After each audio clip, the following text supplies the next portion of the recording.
Hi everyone. आज के video lecture में हम देखेंगे एक नया कॉन्सेप्ट जिसका नाम है Cauchy's test. Okay, general test for convergence at infinity F may not be positive. Okay, so अब तक हम किस टाइप के इंटीग्रल पढ़ रहे थे? A to infinity f d x, जहाँ पर हम इस इंटीग्रल की कन्वर्जेंस चेक करते हैं एट इन्फिनिटी। ओके, सो इस केस में हम क्या लेके चल रहे थे कि जो अपना f है वो एक पॉजिटिव है।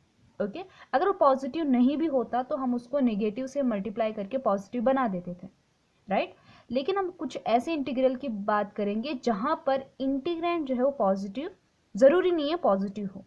ओके, सो इस चीज़ को हम बाद में देखेंगे, एग्जाम्पल के थ्रू इसको समझते हैं। ओके, सो मान लीजिए एक एग्जाम्पल है from 1 to infinity sine x divide by x d x. Okay, so ये किस टाइप का इंटीग्रल है? A to infinity f d x. Okay, अगर आप 1 से लेकर इन्फिनिटी के बीच में कोई भी नंबर यहाँ पे पुट करो, ये जो इंटीग्रेंट है ये कभी भी जो है अनबाउंडेड नहीं आएगा। ओके, सो 1 से लेकर इन्फिनिटी के बीच में कोई भी पॉइंट ऑफ इन्फिनाइट डिसकंटिन्यूटी नहीं है।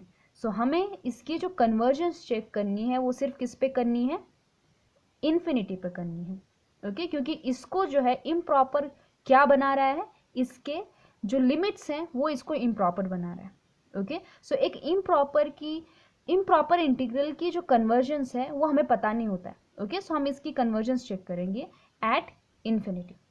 ओके, सो अभी तक हमने ए से लेकर इन्फिनिटी एफ डी एक्स के बारे में बहुत कुछ पढ़ा, जहाँ पे हम एफ कंसिडर करते थे और जी एक्स की मदद से हम इस इंटीग्रल की कन्वर्जेंस चेक करते थे, राइट। हम जी ढूंढते थे जो मेनली किस टाइप का होता था? 1/x to the power n। इस फॉर्म का हमारा जी होता था और इस f को जब हमने इस g से डिवाइड किया तो हमें कोई नॉन ज़ीरो, नॉन इन्फिनिटी या फिर कई बार ज़ीरो, कई बार इन्फिनिटी, इस तरह से वैल्यूज़ निकलती थी। वहाँ से हम कंपैरिजन टेस्ट लगाते थे, राइट। तो वही चीज़ हम यहाँ पे भी करेंगे। यहाँ पे हमारा f क्या है? It is sine x divide by x. Okay, so सबसे पहला क्वेश्चन जो दिमाग में आएगा वो ये कि क्यों ना हम इस केस में g को 1/x ले लें। ओके, क्योंकि कई बार मैंने कहा है कि जो हमारा f होता है इसी में से हमें g दिखाई देता है, राइट। तो इस केस में 1/x हमें g दिखाई दे रहा है। ओके, सो ट्राई करते हैं कि g को अगर मैं 1/x लूँ तो क्या हो जाए। हमारे कंपैरिजन टेस्ट हमें क्या बताएंगे, right. So g is equals to 1/x, कहने का ये मतलब है कि g of x is equals to 1/x। Okay, so अब इस पे कंपैरिजन टेस्ट लगाते हैं। सो कंपैरिजन टेस्ट में हम क्या करते हैं? f को जो है g से डिवाइड करते हैं, राइट। सो अगर मैं इस f को इस g से डिवाइड करूं तो 1/x और 1/x कैंसिल हो जाएगा और हमारे पास सिर्फ क्या बचेगा? Sine x। Okay, so f over g is what? Sine x। और लिमिट किस पर लेते हैं हम? Limit x tends to infinity. Okay, क्योंकि हम इन्फिनिटी पर जो है कन्वर्जेंस चेक कर रहे हैं, इसलिए हम लिमिट कौन सा लेंगे? x tends to infinity.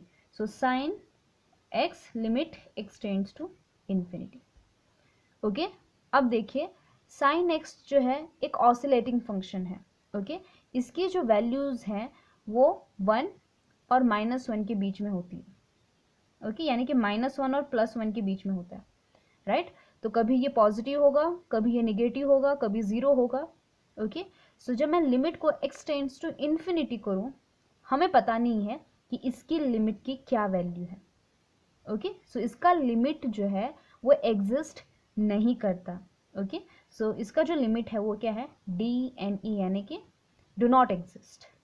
Okay, क्योंकि साइन x की वैल्यू जो है -1 और 1 के बीच में होती है और sine x tends to infinity हमें पता नहीं है कि इन्फिनिटी पर क्या इसका आंसर है, राइट। तो इसका जो लिमिट है वो एग्जिस्ट नहीं करता और हमारे जितने भी कंपैरिजन टेस्ट थे उसमें ये केस हमने कभी नहीं पढ़ा, राइट। हमने कंपैरिजन टेस्ट किसके लिए पढ़ा कि अगर f ओवर g का आंसर 0 आता है तो क्या रिजल्ट होगा, इन्फिनिटी आता है तो क्या रिजल्ट होगा, और कोई फाइनाइट नंबर आता है तो क्या होगा, राइट। लेकिन कभी DNE का हमने कोई कॉन्सेप्ट नहीं पढ़ा, राइट। सो अगर मैंने g को 1/x लिया तो हमें यहाँ पे कोई मदद नहीं मिल रही है। ओके, सो हम gx को जो है 1/x नहीं चूज कर सकते। ओके, यानी कि ये जो जी एक्स है ये हमें मदद नहीं कर रहा है इस इंटीग्रल की कन्वर्जेंस में। ओके, सो आप कहोगे कि चलो 1/x नहीं कोई दूसरा ले लेते हैं। ओके, 1 की जगह मान लीजिए 2 ले लिया। ओके, सो ये तो काम नहीं कर रहा है। सो मान लीजिए g को लिया मैंने 1/x²। ओके, सो इस केस में हमारा f/g क्या आएगा? f/g is what? Sine x divide by x divide by 1/x²। So एक x कैंसिल हो जाएगा और ये जो x है ये न्यूमरेटर में चला जाएगा। So it is x sine x। Okay, और अगर मैं इस पे लिमिट लगाऊं x टेंड्स टू इन्फिनिटी, क्योंकि इन्फिनिटी पर हम कन्वर्जेंस चेक कर रहे हैं, so limit x tends to infinity f/g is what? Limit x tends to infinity x sine x, right? तो देखिए इसका आंसर कितना आएगा? साइन x का जो आंसर होता है वो 1 -1 और 1 के बीच में ही रहेगा, यानी कोई फाइनाइट वैल्यू रहेगी। ओके, -1 से लेकर 1 के बीच में, और उसको x मल्टीप्लाइड है, राइट? सो जब आप x को इन्फिनिटी की तरफ टेंड करोगे, so x infinity times some finite number is infinity. Okay, so इसका जो आंसर आएगा वो कितना होगा? इन्फिनिटी होगा। ओके, माइनस से करोगे तो माइनस इन्फिनिटी। कहने का ये मतलब है कि हमारा जो इसका आंसर है वो इन्फिनिटी आ रहा है। ओके, सो इस केस में हमारा f/g कितना होगा? इन्फिनिटी हुआ। और जब इन्फिनिटी होता है तो कंपैरिजन टेस्ट क्या कहता है?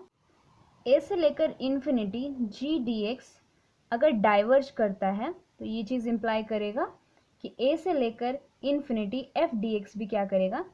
डाइवर्ज करेगा। लेकिन यहाँ पे g dx, ओके, यहाँ पे g कितना है? 1/x²।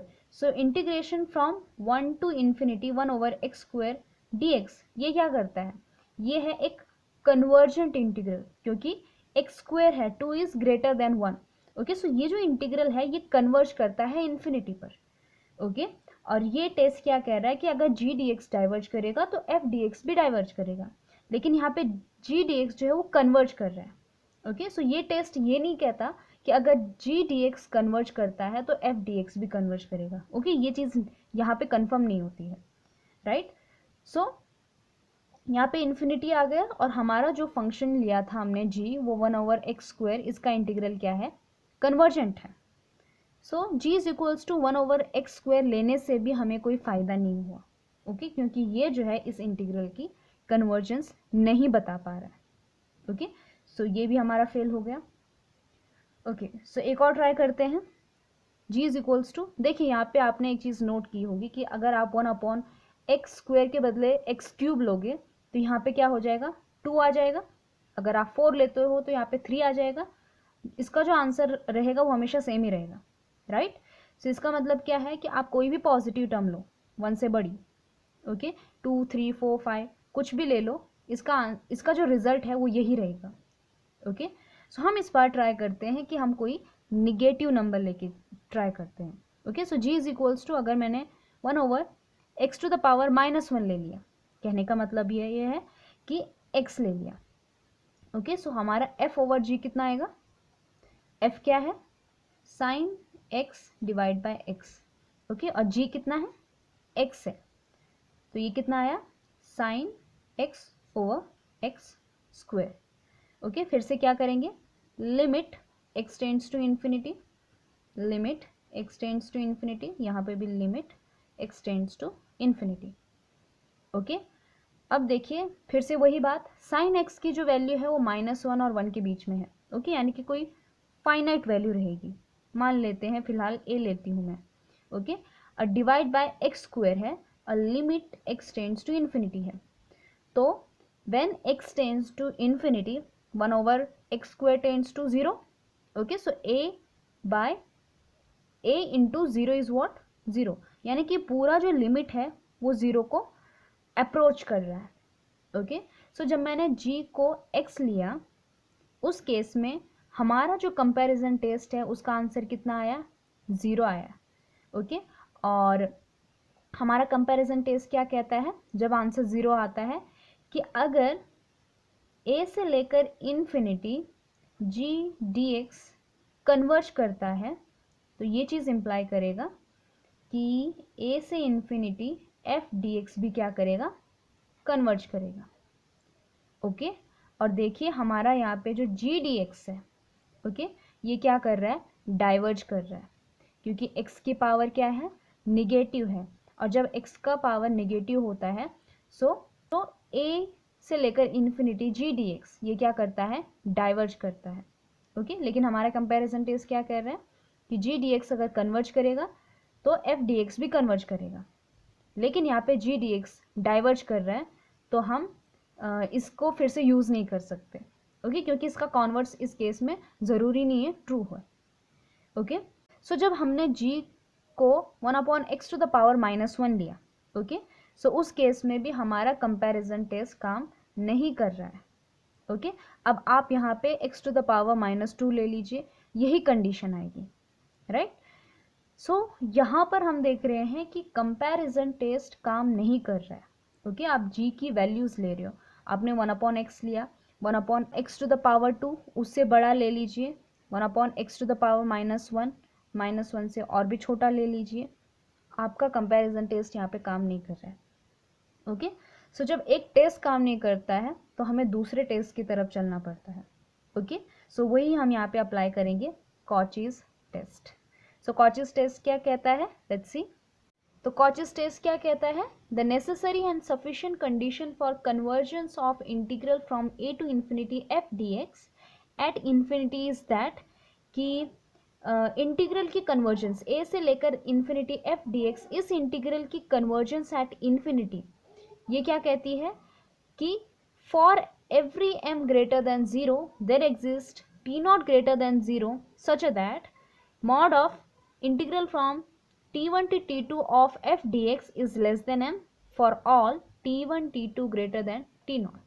Okay, so simple C language में क्या कहूँगी कि एक ऐसा t0 एग्जिस्ट करेगा, ये लिमिट है, ओके, कि आप t1 और t2 इस t0 से बड़े ले लीजिए। ओके, t1 और t2 ऐसे कोई भी दो लिमिट ले लीजिए जो t0 से बड़े हो, और अगर आप उस फंक्शन का इंटीग्रल ढूंढो with in those two limit t1 से लेकर t2 f dx और उसका मॉड निकालो तो वो क्या करे, कन्वर्ज करे। ओके, कन्वर्ज करने का क्या मतलब हुआ कि इसका आंसर फाइनाइट है, और इसका आंसर फाइनाइट आने का क्या मतलब है कि वो किसी पॉजिटिव नंबर से क्या हो, छोटा हो। सो देखिए यहाँ पे हमने मॉड क्यों लिया है, क्योंकि हमने कहा है कि हमारा जो ये टेस्ट है मेनली कब यूज़ होता है, जब f ज़रूरी नहीं हो वो क्या हो, पॉजिटिव हो सकता है कि f कुछ इस तरह का हो कि उसका कुछ पार्ट ऊपर वाले साइड में हो और कुछ निगेटिव वाले पार्ट में आ जाए। ओके, क्योंकि अगर ऊपर ही होता तो नॉर्मली जिस तरह से हम सॉल्व कर रहे थे उसी तरह करते, और अगर नीचे होता तो उसको निगेटिव से मल्टीप्लाई करके पॉजिटिव बना लेते, क्योंकि ये ऐसा फंक्शन है कि ज़रूरी नहीं है वो पॉजिटिव ही हो सकता है कुछ लिमिट्स के बीच में वो क्या हो, निगेटिव हो जाए। तो ऐसे केस में हम क्या करते हैं, उसका मॉड लेते हैं, उस इंटीग्रल का मॉड लेते हैं और चेक करते हैं क्या वो कन्वर्ज कर रहा है या नहीं कर रहा है। ओके, ये चीज़ें हमने ऑलरेडी एब्सोल्यूट और कंडीशनल कन्वर्जेंस में देखी थी। ओके, सो मेनली हमें करना क्या है कि हमें t1 और t2 के बीच में उस फंक्शन का इंटीग्रेशन देखना है और ये चेक करना है कि क्या उसका मॉड m से छोटा आता है या नहीं आता है। Okay, for all t1 t2 greater than t0, t0 एक ऐसा पॉजिटिव नंबर होगा जिससे बड़े सारे t1 t2 के लिए ये कंडीशन क्या होनी चाहिए, ट्रू होनी चाहिए, तब हमारा जो f dx from a to infinity क्या करेगा, कन्वर्ज करेगा एट इन्फिनिटी। ओके, सो वापस से अपने प्रॉब्लम पे चलते हैं। प्रॉब्लम क्या था, 1 to infinity sine x divide by x dx। So हमने चेक किया कि हमने ट्राई किया कि हम gx ले और इस प्रॉब्लम को सॉल्व करने की कोशिश करें, लेकिन देखा कि जो कंपैरिजन टेस्ट है वो यहाँ पे हमें मदद नहीं कर रहे हैं, राइट। सो अगर आप इस फंक्शन को ध्यान से देखोगे, सो 1 से लेकर इन्फिनिटी ये पॉजिटिव नंबर्स हैं इसमें, राइट, और x भी क्या है, पॉजिटिव है। सो 1/x की वजह से ये फंक्शन जो है पॉजिटिव रहता है। ओके, मतलब इतना पार्ट 1/x जो है वो पॉजिटिव ही रहेगा, लेकिन साइन x 1 से लेकर इन्फिनिटी में कई बार जो है अपना साइन चेंज करता है। ओके, क्योंकि साइन x की वैल्यू -1 से लेकर 1 के बीच में होती है। सो जब वो -1 और 0 से पहले जो भी वैल्यूज़ होंगी उस केस में साइन एक्स क्या हो जाएगा, निगेटिव हो जाएगा, और उस केस में ये फंक्शन क्या हो जाएगा, निगेटिव हो जाएगा, राइट। और जब साइन एक्स की वैल्यू पॉजिटिव होंगी तो उस केस में ये फंक्शन क्या हो जाएगा, पॉजिटिव हो जाएगा। यानी कि ये एक ऐसा फंक्शन है जो ज़रूरी नहीं है क्या हो, पॉजिटिव हो। So f may not positive, okay, so this is not positive. तो इस केस में हमें क्या करना चाहिए, हमें एक बार अप्लाई करना चाहिए कॉची टेस्ट, ओके। सो कॉची टेस्ट क्या कहता है कि 1 से लेकर इन्फिनिटी के बजाय आप क्या लो, t1 से लेकर t2 sine x by x d x ढूंढो और इसका मॉड देखो क्या ये कन्वर्ज करता है या नहीं करता है, ओके। क्या ऐसा टी नॉट एग्जिस्ट करता है सच दैट कि इसका मॉड क्या हो, लेस देन एम हो, ओके। सो ऐसा टी नॉट एग्जिस्ट करता है या नहीं करता है, ये चीज़ हमें देखनी है। अगर ये कंडीशन सेटिस्फाई हो जाए तो हमारा इंटीग्रल क्या करेगा, कन्वर्ज करेगा, ओके। सो हमें सबसे पहले क्या देखना है, t1 से लेकर t2 sine x divide by x d x, okay. So अगर मैं इसको बाय पार्ट सॉल्व करूं और LIATE रूल लगाऊं तो इस केस में हमारा जो 1/x होगा इसको हम फर्स्ट फंक्शन कंसिडर करेंगे और जो साइन एक्स होगा इसको सेकेंड फंक्शन कंसिडर करेंगे, okay.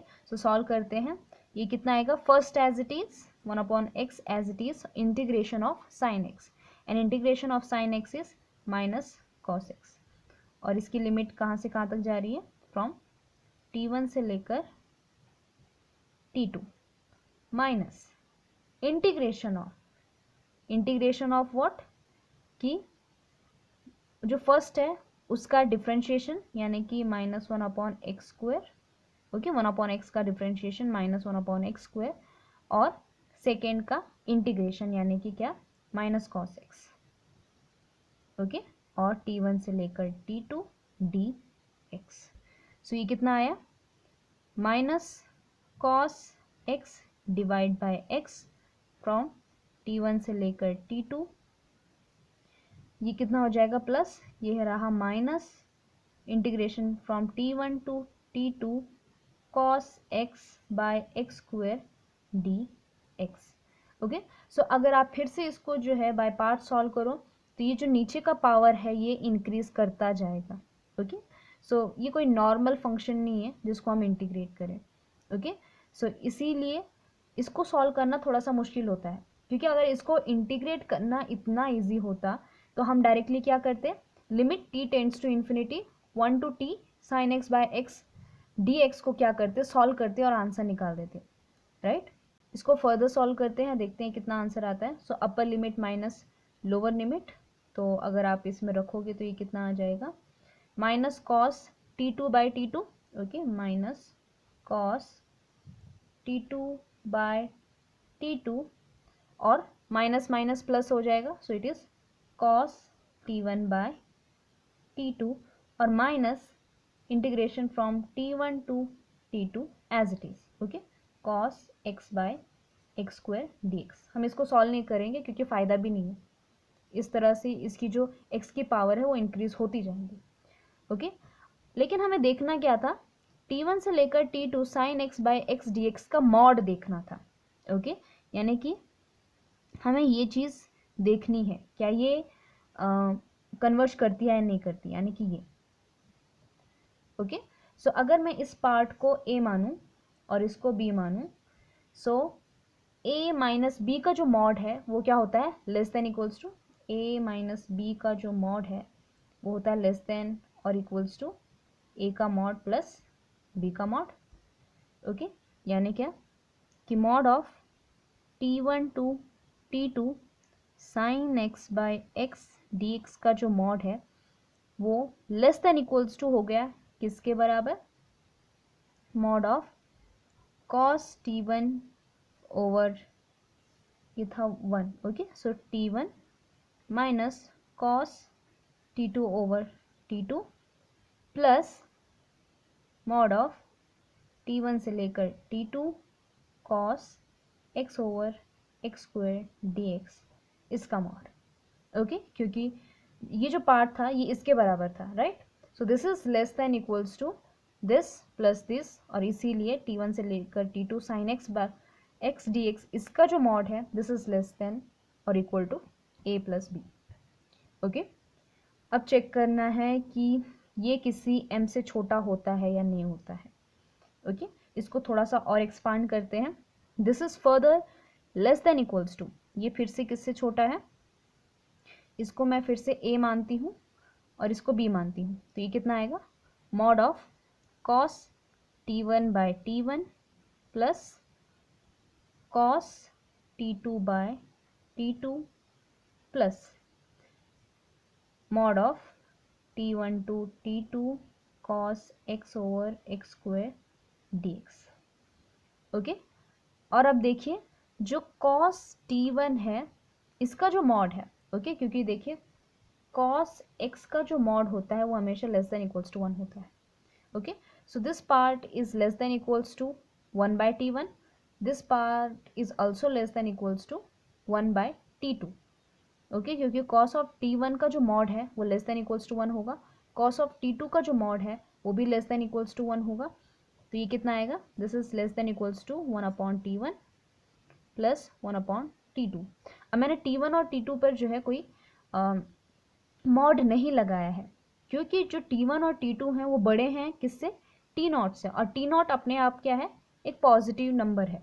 Okay, so obviously positive का जो आप मॉड लोगे तो वो भी क्या रहेगा, पॉजिटिव ही रहेगा। Okay, so 1 by t1 plus 1 by t2।